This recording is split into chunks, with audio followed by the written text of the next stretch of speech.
Hello student, welcome to my class. और आज हम भू सर्वेक्षण के कुछ टॉपिक को कवर करेंगे। तो भू सर्वेक्षण में कुछ टॉपिक हैं, जैसे कि हमारे सर्वेक्षण के उपकरण में हम पढ़ रहे थे, तो चेन के बारे में हम देख चुके हैं। Engineer chain, Gunter chain, revenue chain, metre chain, ये सभी चेन को हम कवर कर चुके थे। उसके बाद हमने टेप के बारे में बताया था। कपड़े के टेप हो गए, धातु का टेप हो गया, स्टील का टेप और इनवर्ट टेप के बारे में हमने बताया था। तो ये हमारा हो गया था।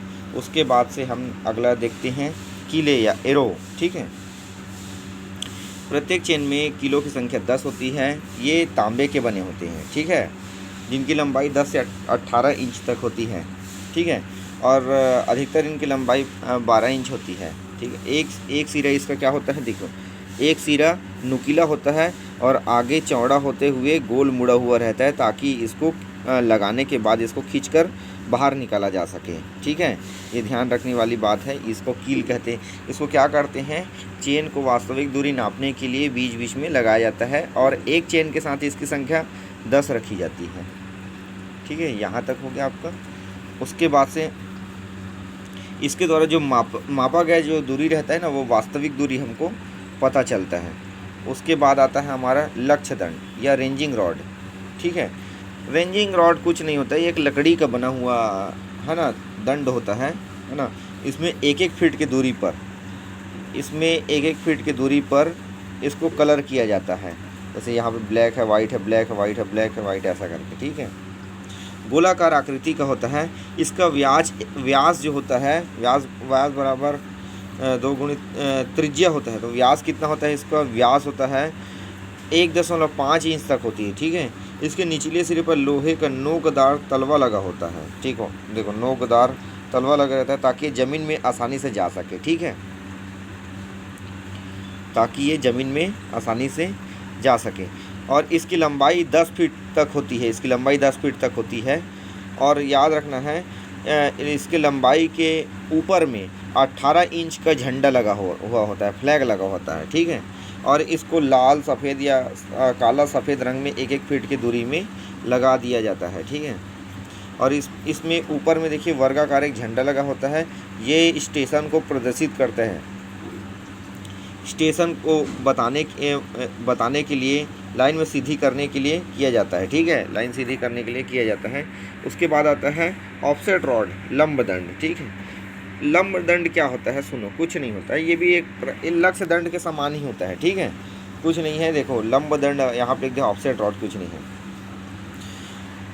ये ऑफसेट रॉड जो होता है, ये सेम इसी के समान होता है, लेकिन वो छोटा होता है। ठीक है, 10 फीट लंबा होता है, और दरअसल में उसको, है ना, छोटे जगह को मापने के लिए, छोटा नहीं मतलब छोटे जगह को मापने के लिए ऑफसेट रॉड का उपयोग करते हैं, है ना। और इस ऑफसेट रॉड के ऊपर में एक नोक समान ऐसा लगा हुआ रहता है, जो क्या करता है कि कहीं फंस जाने पर किसी जगह में, तो उसको खींचकर बाहर निकाला जा सके। ठीक है, जो ऑफसेट रॉड होता है उसको भी एक फीट के डिस्टेंस में कलर किया जाता है। उसके किनारे का भाग भी क्या होता है, नुकीला होता है। ठीक है, और उसके ऊपर में जो है छल्ला लगा रहता है, ऐसा छल्ला लगा रहता है ऑफसेट रॉड में। ठीक है, उसके बाद आता है खूटियाँ।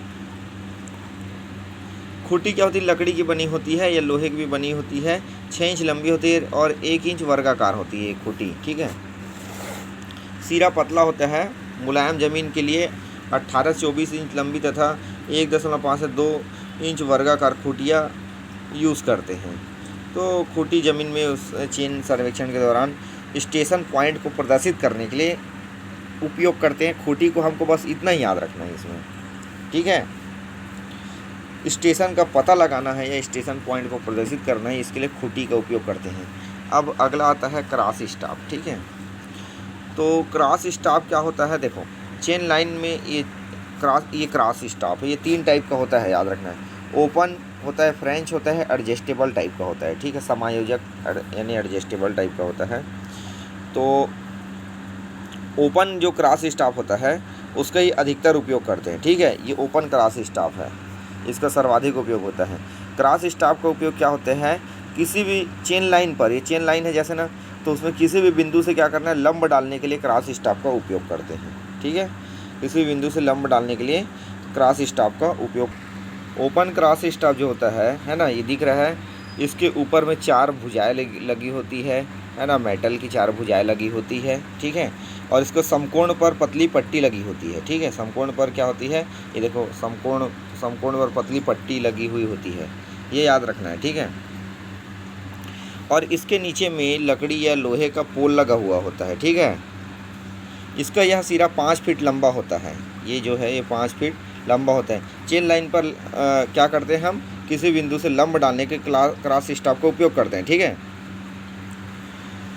और देखिए सब चेन लाइन पर, देखो चेन लाइन पर क्या करते हैं, चेन लाइन पर लंब बिंदु को प्राप्त करने के लिए हम क्या करेंगे कि क्रॉस स्टाफ को लगभग उस बिंदु के समीप, है ना, उस बिंदु, जिस बिंदु से हमको प्राप्त करना है उस बिंदु के समीप चेन पंक्ति पर क्या करेंगे, सीधा खड़ा करते हैं, ठीक है। हम और इसके जोड़े को जो है, इसके जोड़े को, है ना, चेन पंक्ति के सीधी में लगे राड की ओर तब तक घुमाते हैं जब तक कि राड उसकी सीध में ना आ जाती। इसको घुमाएंगे तब तक घुमाएंगे जब तक कि वो जो राड है एक दूसरे के सीध में नहीं ना आ जाए, है ना। और क्या करते हैं, दूसरे जोड़े के ऑफसेट पर लगे राड को देखते हैं और इस प्रकार से क्रॉस स्टाफ से आगे पीछे की ओर तब तक हटाते रहते हैं जब तक कि लाइन ऑफसेट और चेन पंक्ति के समकोण में द्विभाजित ना हो जाए, ठीक है। मतलब 2 अलग अलग में नहीं हो जाती है और उस बिंदु को नहीं मिलाती है, तब तक हम क्या करते हैं, इसको घुमाते हैं। तो ये क्रॉस स्टाफ है, ये 3 प्रकार का होता है, ओपन, फ्रेंच और एडजस्टेबल टाइप का होता है, लेकिन ओपन क्रॉस स्टाफ का ही सर्वाधिक उपयोग किया जाता है। उसके बाद आता है दिक्सूचक सुई आता है। तो दिक्सूचक सुई क्या होता है, देखो ये है, दिशाओं को बताने के लिए दिक्सूचक सुई का उपयोग किया जाता है। ये उत्तर दक्षिण दिशा को बताता है, बोल्ट से कसा रहता है, NS ध्रुव रहता है, ठीक है। ये दिशा को प्रदर्शित करता है। ऑप्टिकल स्क्वायर क्या होता है, देखो ये चारों साइड से यहाँ पास 45 अंक का कोण बनाते हैं। संदूकनुमा संरचना होता है, ये भी लंब डालने के लिए ही उपयोग करता है, लेकिन ये क्रॉस स्टाफ से ज़्यादा अच्छा शुद्ध काम करता है। संदूकनुमा संरचना होता है, 45 अंश का, ये देखो चारों साइड से कोण बनाता है, जैसे नीचे साइड जाता है सकरा जैसे रहता है ये, और ये लकड़ी का बना हुआ होता है, ठीक है। इसका भी उपयोग किसी चेन लाइन पर क्या करते हैं, इसके लिए लंब डालने के लिए इसका उपयोग कर सकते, है ना। और साथ में लंब डालेंगे, इसमें लंब की दूरी भी ज्ञात करेंगे, लंब की दूरी ज्ञात करते हैं इसमें, ठीक है। इसे ऑप्टिकल स्क्वायर में लंब की दूरी को क्या करते हैं, ज्ञात करने के लिए समकोण बनाए जाते हैं। लंब की दूरी को क्या करेंगे हम, ये ऑप्टिकल स्क्वायर से ज्ञात करेंगे, और ज्ञात से क्या करेंगे हम, इसको समकोण बनाने के लिए, लंब की दूरी में समकोण बनाने के लिए इसका उपयोग करते हैं, ठीक है। उसके बाद हो गया लट्ठा। लंबवत दूरी को मापने के लिए लट्ठा का उपयोग करते हैं, ठीक है। लट्ठा का उपयोग किसके लिए करते हैं, लंबवत दूरी को मापने के लिए करते हैं। उसके बाद आता है क्षेत्र पुस्तिका। तो क्षेत्र पुस्तिका क्या होता है, नापी गई दूरी को क्या करते हैं, जितने भी दूरी को हम नापते हैं उसको क्या करते हैं हम क्षेत्र पुस्तिका में क्या करते हैं, मेंशन करते हैं, लिखते जाते हैं। इसलिए क्षेत्र पुस्तिका फील्ड बुक का उपयोग करते हैं। इसको मापन पुस्तिका कहते हैं, ठीक है। उसके बाद से याद रखना है क्षेत्र पुस्तिका लिखने की विधि, ये 2 नंबर में हमेशा पूछ देता है क्या होता है। तो नीचे से ऊपर की ओर लिखते हैं, बीच का कॉलम चेन पंक्ति मानकर इसको विभिन्न दूरी पर लिखना चाहिए, ठीक है। इसके पृष्ठ को प्रत्येक 2 पृष्ठ के बाद नंबर देना चाहिए, ठीक है। मकान वगैरह जितने भी चीज़ रहते हैं नापते समय, घर, मकान, स्टेशन, सबको प्रदर्शित करना चाहिए, ठीक है। स्टेशन का नाम साफ अंकित करना चाहिए, प्रत्येक चेन को अलग अलग पृष्ठों पर लिखना चाहिए। नापन को तुरंत ही फील्ड बुक में लिख लेना चाहिए, एक शब्द को बार बार नहीं लिखना चाहिए, लिखने की अच्छी पेंसिल का उपयोग करना चाहिए। तो क्षेत्र पुस्तिका का है। अब ये जो न्यूमेरिकल है इसको हम कल बताएंगे, खेत का क्षेत्रफल ज्ञात करने वाला। तो इसमें 2 फार्मूले याद रखना है, समकोण त्रिभुज का क्षेत्रफल और समांतर चतुर्भुज का क्षेत्रफल।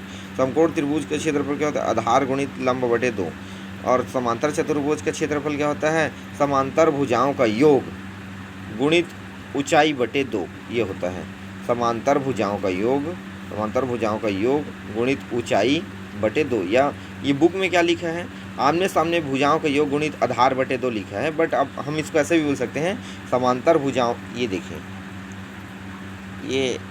ये कैसा खेत है, समकोण चतुर्भुज, समांतर चतुर्भुज है, ठीक है।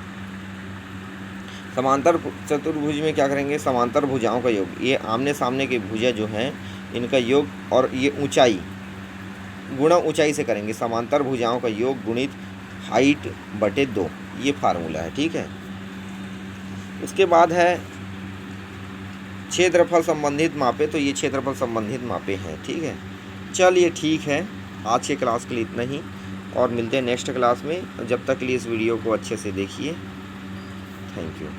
और कुछ नहीं समझ आए तो उसको हम नेक्स्ट क्लास में कवर करेंगे।